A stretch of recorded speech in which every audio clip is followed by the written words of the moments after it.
আমি তোমাকে সবাই মিছা কথা কইছি। আসলে আমি মরুভূমিতে উট চড়াইতাম।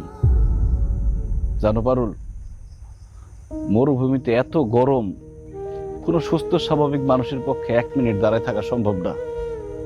সেখানে দিনের পর দিন কত কষ্ট করে টাকা কামাইছি।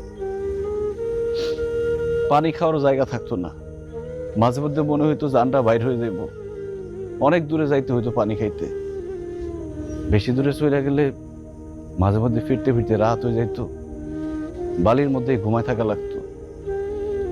কখনো খাইয়া কখনো না খাইয়া দিন রাত এক করে কত কষ্ট করে টাকা কামাইছি, দেশে পাঠাইছি।